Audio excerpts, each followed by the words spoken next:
नमस्कार, the book pod में आपका स्वागत है। दोस्तों, सपने देखना आसान है, लेकिन उन सपनों को हकीकत में बदलने के लिए कभी-कभी अपना घर, अपना शहर और अपनी पुरानी पहचान छोड़नी पड़ती है।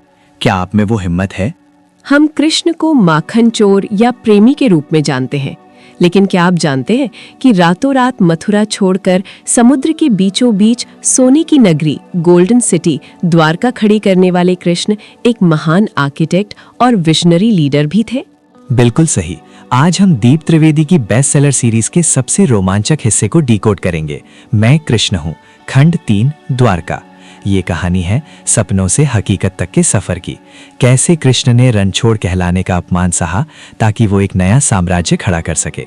इस एपिसोड में हम जानेंगे कि एक लीडर को कब पीछे हटना चाहिए, स्ट्रेटेजिक रिट्रीट, और कब हमला करना चाहिए। रुक्मिणी हरण के पीछे की असली राजनीति क्या थी और कैसे कृष्ण ने बिना किसी गद्दी पर बैठे पूरे भारतवर्ष की डोर अपने हाथ में ली। तो अगर आप जानना चाहते हैं कि एक साधारण इंसान द्वारकाधीश कैसे बनता है, तो ये एपिसोड आपके लिए लीडरशिप की मास्टर क्लास है। चलिए द्वारका के सुनहरे दरवाजे खोलते हैं, सिर्फ द बुक पॉड पर।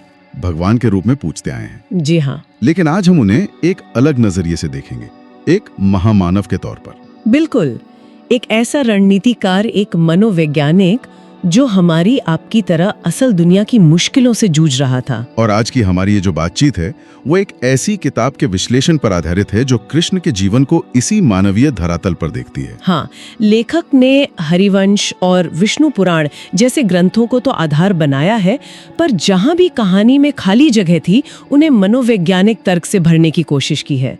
तो ये एक तरह से उनकी एक साइकोलॉजिकल प्रोफाइल है। तो हमारा आज का मिशन है कृष्ण के इसी पक्ष को समझना। कंसवध के बाद मथुरा में उन पर क्या बीत रही थी, एक नया शहर बसाने का फैसला वो कितना मुश्किल रहा होगा। चलिए इस दिलचस्प कहानी की परतों को खोलते हैं और शुरुआत करते हैं मथुरा के उस संकट से। कहानी का ये हिस्सा बहुत तनाव भरा है।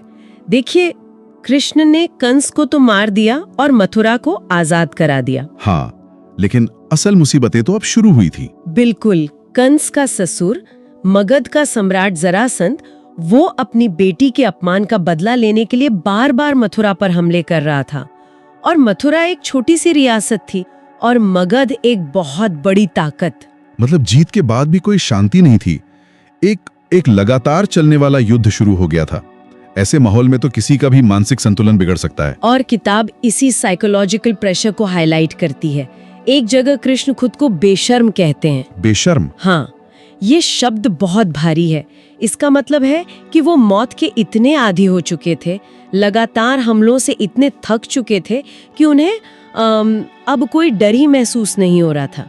पर साथ ही वो ये भी समझ रहे थे कि ये लड़ाई कभी खत्म नहीं होगी। हर बार वो उसे हराते और वो फिर से आ जाता था। हाँ, और ज्यादा बड़ी सेना लेकर लौट आता।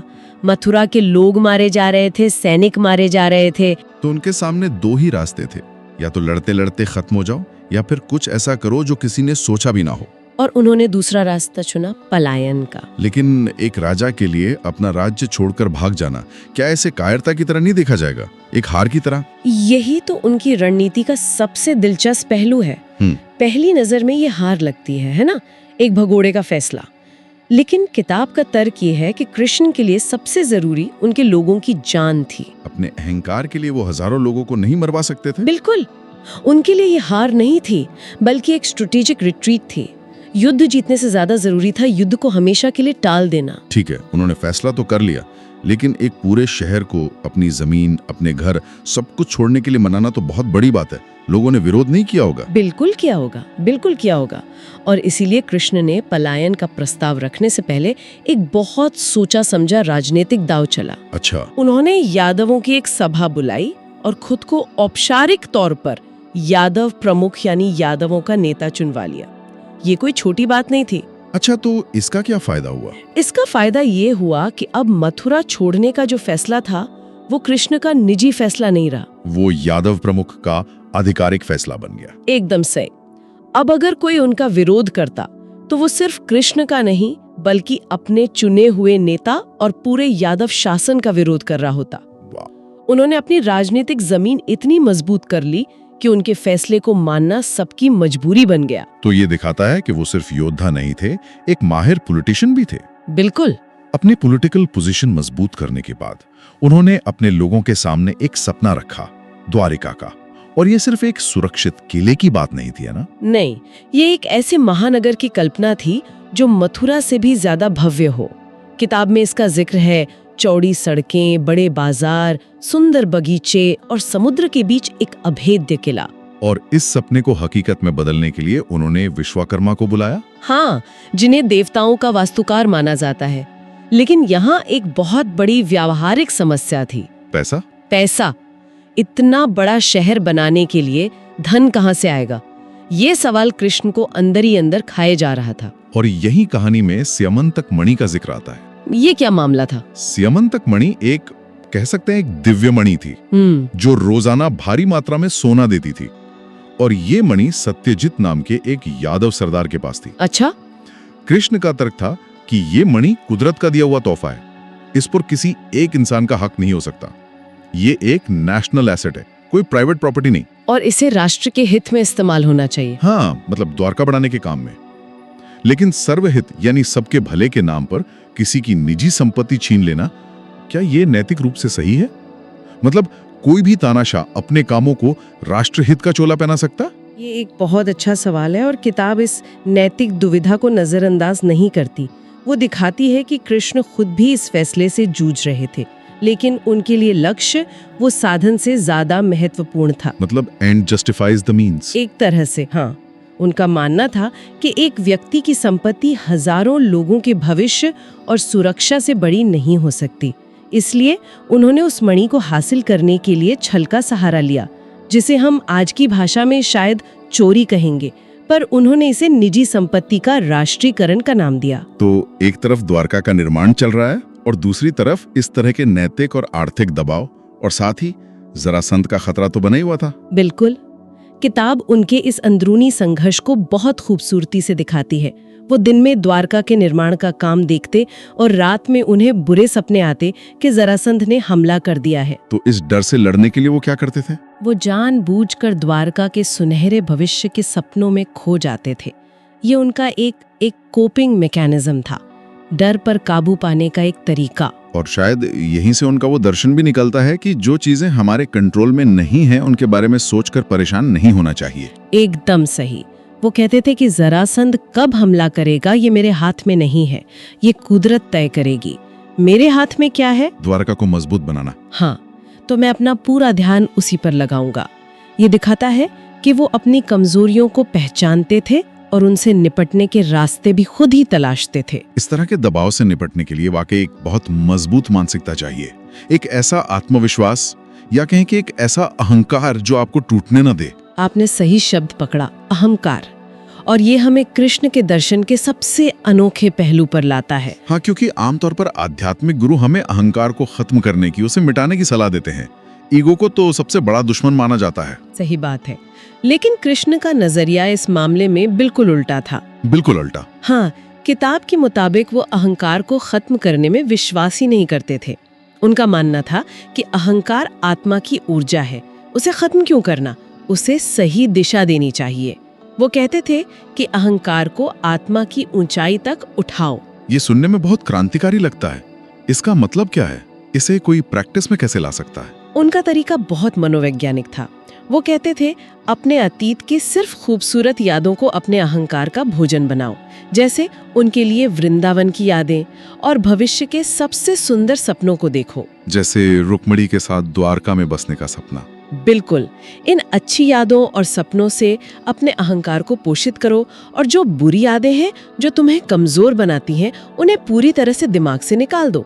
मतलब अपने ईगो को सिलेक्टिवली फीड करो, उसे पॉजिटिव एनर्जी दो, नेगेटिव नहीं। ये तो आज की परफॉर्मेंस साइकोलॉजी और ग्रोथ माइंडसेट की बात हो जैसा लगता है। आप कह सकती हैं, ये अहंकार को साधने की कला थी, उसे नष्ट करने की नहीं।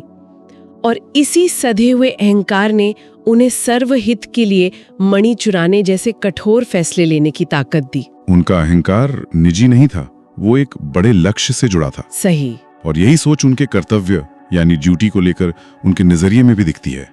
एक किताब में ऐसे कई मौके आते हैं जहां वो अपनी निजी इच्छाओं और एक लीडर के तौर पर अपनी जिम्मेदारियों के बीच फंस जाते हैं। इसका सबसे बड़ा उदाहरण है जब उनके अपने बेटे प्रद्युम्न का अपहरण हो जाता है। एक पिता के तौर पर उनका दिल टूट जाता है, लेकिन उसी वक्त उन्हें हस्तिनापुर से बुलावा आता है, जहाँ पांडवों और कौरवों के बीच का विवाद, हाँ, वो विवाद पूरे आर्यावर्त के भविष्य को खतरे में डाल रहा था। और उन्होंने हस्तिनापुर जाना चुना। हाँ, उनका तर्क साफ था, एक बेटे का दुख बहुत बड़ा है, लेकिन पूरे आर्यावर्त के विनाश के सामने वो छोटा है।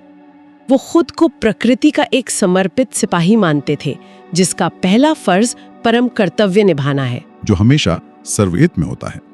यहाँ एक व्यक्ति और एक नेता के बीच का संघर्ष साफ दिखता है और नेता की जीत होती है। बिल्कुल, और उनका प्रेम का दर्शन भी इसी कर्तव्य से जुड़ा हुआ है। किताब में राधा का जिक्र आता है, जहाँ वो कहते हैं कि सच्चा प्रेम आपको कर्तव्य के रास्ते से भटकाता नहीं, बल्कि उस पर चलने की ताकत देता है। जो प्रेम आपको आपकी जिम्मेदारियों से दूर ले जाए, वो प्रेम नहीं, सिर्फ मोह है या आसक्ति है। सच्चा प्रेम आपको मजबूत बनाता है, आपको आपके बड़े लक्ष्य के करीब ले जाता है। चलिए अब कहानी के उस हिस्से पर आते हैं जो बहुत मशहूर है, रुक्मिणी का हरण। किताब इसे सिर्फ एक प्रेम कहानी की तरह नहीं देखती है ना? नहीं, बिल्कुल नहीं। लेखक इसे एक बहुत बड़ी स्ट्रेटेजिक मूव के तौर पर देखते हैं। समझिए, रुक्मिणी का स्वयंवर असल में जरासंध का एक पॉलिटिकल पावर शो था। अच्छा। उसने अपने सभी सहयोगी राजाओं को बुलाया था, लेकिन कृष्ण और यादवों को नहीं बुलाया। ये मथुरा का सीधा सीधा अपमान था। तो कृष्ण का वहां जाना सिर्फ रुक्मिणी के लिए नहीं, बल्कि इस अपमान का जवाब देने के लिए भी था। हाँ, वो वहां बिना बुलाए पहुंचे और भरे सभा से रुक्मिणी का हरण करके न सिर्फ जरासंध को सीधी चुनौती दी, बल्कि उसके बनाए हुए पूरे राजनीतिक गठबंधन की हवा निकाल दी। एक तीर से दो निशाने। बिल्कुल, अपना प्रेम भी पाया और अपने सबसे बड़े दुश्मन को राजनीतिक तौर पर कमजोर भी कर दिया। इसके बाद द्वारिका में उनके जीवन का एक नया और शायद थोड़ा शांत दौर शुरू हुआ होगा। हाँ, रुक्मिणी के साथ उनका घर बसा, समुद्र के किनारे एक खूबसूरत रुक्मिणी महल बना। लेकिन एक राजा की जिंदगी वो कभी पूरी तरह शांत हो सकती है क्या? नहीं, कभी नहीं। शासन की अपनी चुनौतियां थी। बिल्कुल। किताब जिक्र करती है कि बलराम, जो उनके बड़े भाई थे, बहुत ज्यादा मदिरा पान करने लगे थे। यादवों में भी धीरे धीरे कामचोरी और आलस घर कर रहा था। तो वो इन सामाजिक समस्याओं से भी जूझ रहे थे। हाँ, वो जानते थे कि एक राष्ट्र सिर्फ मजबूत दीवारों से नहीं बनता, उसके नागरिकों का चरित्र भी मजबूत होना चाहिए। और शायद इसीलिए उन्होंने सिर्फ एक सुरक्षित किला बनाने पर ध्यान नहीं दिया, बल्कि द्वारका को एक आर्थिक महाशक्ति बनाने की भी सोची। और ये उनके सबसे दूरदर्शी कदमों में से एक था। वो समझ गए थे कि सैन्य शक्ति आपको सिर्फ सुरक्षा दे सकती है, लेकिन समृद्धि और खुशी वो अर्थव्यवस्था से आती है। तो उन्होंने द्वारका को पूरे आर्यवर्त का सबसे बड़ा व्यापार और पर्यटन केंद्र बनाने का सपना देखा। और इसके लिए उन्होंने कुछ बहुत ही अनोखे काम किए, जैसे रात्रि बाजार का कॉन्सेप्ट। रात्रि बाजार? हाँ, ये उस जमाने के हिसाब से एक रेवोल्यूशनरी आइडिया था। तब तो शाम होते ही सब कुछ बंद हो जाता था। सही बात है। कृष्ण ने मशालों और दियों की रोशनी में रात भर चलने वाले बाजार की शुरुआत की। कल्पना कीजिए, समुद्र के किनारे रोशनी से जगमगाता हुआ एक शहर, जहां रात में भी व्यापार हो रहा है। वाह, मतलब नाइट लाइफ और 24/7 इकोनॉमी का कॉन्सेप्ट हजारों साल पहले। ये तो कमाल की सोच है। इसी सोच ने द्वारका को स्वर्ण नगरी बना दिया। लोग वहां सिर्फ सुरक्षा के लिए नहीं, बल्कि व्यापार करने, पैसा कमाने और एक बेहतर जीवन जीने के लिए आने लगे। तो वो सही मायनों में एक नेशन बिल्डर थे जी, जो सिर्फ राजनीति और युद्ध नहीं, बल्कि इकोनॉमी, सोशल स्ट्रक्चर, इंफ्रास्ट्रक्चर, हर पहलू पर काम कर रहे थे। बिल्कुल। तो अगर हम आज के इस पूरी बातचीत को समेटें, तो कृष्ण का एक ऐसा चेहरा उभरता है जो किसी भगवान का नहीं, बल्कि एक असाधारण इंसान का है। एक प्रैग्मेटिक लीडर जो जरूरत पड़ने पर शहर छोड़ने जैसा कड़ा फैसला लेता है। एक गहरा मनोवैज्ञानिक विचारक जो अहंकार जैसी नकारात्मक भावना को भी अपनी ताकत बना लेता है। और एक दूरदर्शी राष्ट्र निर्माता जो जानता है कि देश सिर्फ तलवार से नहीं, व्यापार से भी चलता है। बिल्कुल। और इन सब के केंद्र में उनका एक ही दर्शन था, सर्वहित। सर्वहित। उन्होंने अपने हर काम को, चाहे वो छल हो, चोरी हो या युद्ध से पलायन, इसी एक तराजू पर तौला। उनके लिए अगर कोई काम ज्यादा से ज्यादा लोगों के भले के लिए है, तो वो सही है। और यहीं पर ये प्राचीन कहानी आज के दौर के लिए एक बहुत बड़ा सवाल छोड़ जाती है। बिल्कुल। ये कहानी हमें नेतृत्व की एक बहुत बड़ी नैतिक दुविधा पर सोचने को मजबूर करती है। और वो दुविधा क्या है? वो दुविधा ये है कि एक लीडर के लिए सबके भले के नाम पर लिए गए फैसलों और उसकी अपनी व्यक्तिगत महत्वाकांक्षा के बीच की महीन रेखा कहाँ होती है? वो कौन सा पॉइंट है जहां सर्वहित का तर्क तानाशाही को सही ठहराने का एक बहाना बन जाता है? ये सवाल जितना उस युग में प्रासंगिक था उतना ही आज भी है। तो दोस्तों, ये था कृष्ण के जीवन का वो अध्याय जो हमें सिखाता है कि बड़ा निर्माण करने के लिए बड़ा त्याग करना पड़ता है। कृष्ण ने मथुरा छोड़ी तभी वो द्वारका बना पाए। हमें उम्मीद है कि द बुक पॉड का ये एपिसोड सुनने के बाद आप बदलाव, चेंज से डरेंगे नहीं, बल्कि उसे एक नए अवसर की तरह देखेंगे। अगर आज आपको कृष्ण की कूटनीति और विजन समझ आया है तो हमारे चैनल को अभी सब्सक्राइब करें और लाइक बटन दबाकर जय श्री कृष्ण बोलें। इस वीडियो को उन दोस्तों के साथ जरूर शेयर करें जो अपनी लाइफ में स्ट्रगल कर रहे हैं।